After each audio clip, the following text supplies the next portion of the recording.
Quisiera profundizar y más bien suscitar discusión, pensamiento, aquí en la CEPAL, sobre las restricciones internas y las restricciones externas, sobre todo, que enfrentan nuestros procesos de cambio. Raúl Prebisch, la Escuela Estructuralista, fueron de las primeras en hablar precisamente de aquello, de las restricciones externas para el desarrollo, hacer un análisis político de relación de fuerzas a nivel internacional con el intercambio desigual, el comercio injusto, la división internacional del trabajo, etc.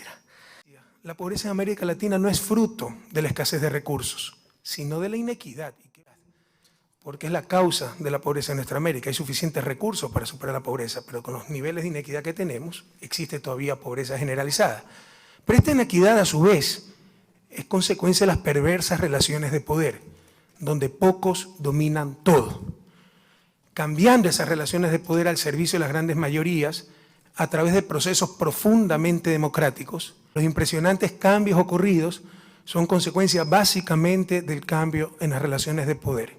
Dicen que Cristóbal Colón fue el primer economista. Habría concluido que lo que hoy llamamos América Latina se iba a desarrollar más exitosamente que América del Norte.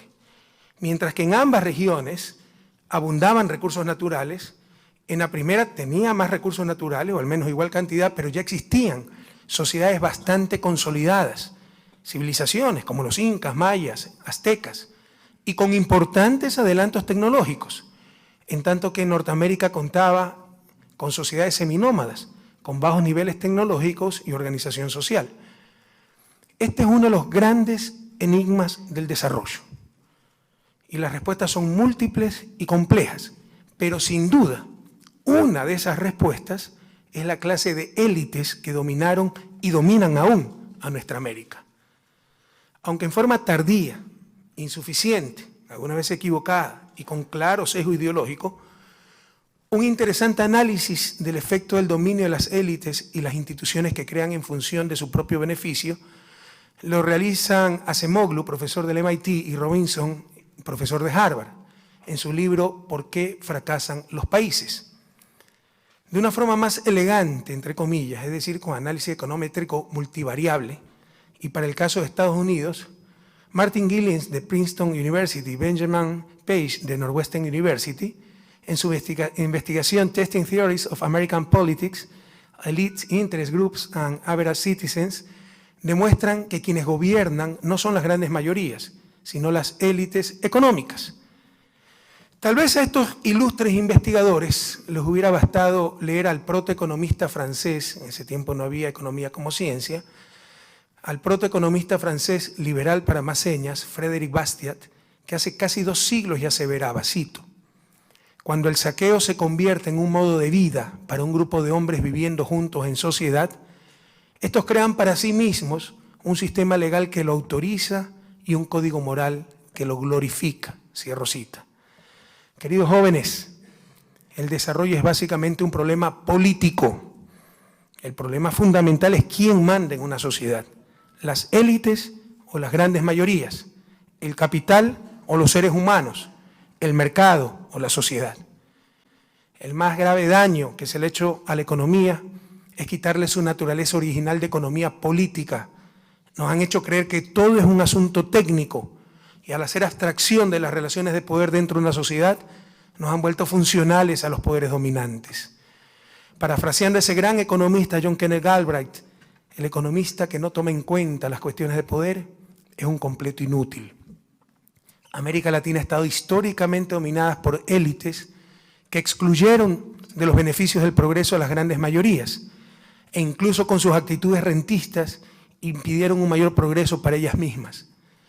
Hoy, a nivel mundial, estamos dominados, en cambio, por los intereses del gran capital, lo que yo llamo el imperio del capital, especialmente el financiero. Eso es lo que también está en la raíz de la crisis mundial. Todo está en función del capital. Con la complicidad de la supuesta ciencia económica y de las burocracias financieras internacionales, nos disfrazan ideología como ciencia y ya ni siquiera es economía neoclásica, sino realmente una economía teoclásica. Se repiten las mismas recetas caducas de austeridad en contra del ser humano y a favor del capital. ¿Por qué no se hace lo obvio? Reactivar la economía. por medio de mecanismos de coordinación social llamado política económica, política monetaria, etc. ¿Por qué se repite lo mismo de lo peor? Porque el problema no es técnico, sino político. Se está defendiendo al capital financiero, no a los ciudadanos. El desarrollo, queridos amigos, requiere muchas condiciones necesarias, pero ninguna en sí misma es suficiente. La ciencia, tecnología, el talento humano, la innovación como generadores de riqueza son también fundamentales para el desarrollo. Es más, considero que los sistemas políticos, económicos y sociales que prevalecerán en el futuro serán aquellos que permitan el mayor avance científico y tecnológico, pero también, y esto es muy importante, y lo veremos más adelante, su mejor aplicación para el bien común.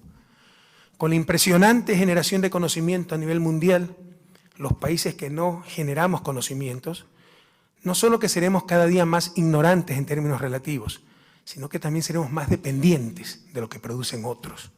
Y también estoy convencido de que los adelantos científicos y tecnológicos pueden generar mucho más bienestar y ser mayores motores de cambios sociales que el desarrollo de la agricultura convirtió a la humanidad de nómada en sedentaria.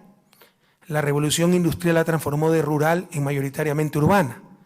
Y mucho más recientemente, el espectacular avance de las tecnologías de información y de comunicación, los TICs, transformó a las sociedades industriales en sociedades de la información y del conocimiento. Adelantos técnicos pueden crear mayores cambios sociales que cualquier ideología. Por eso la importancia de la ciencia, tecnología, talento humano e innovación como generadores de riqueza. Pero, nuevamente, el desarrollo implica muchas condiciones necesarias y ninguna en sí misma suficiente. Ese es uno de los errores del libro de Asimov y Robinson. Creen que es suficiente el cambio en las relaciones de poder.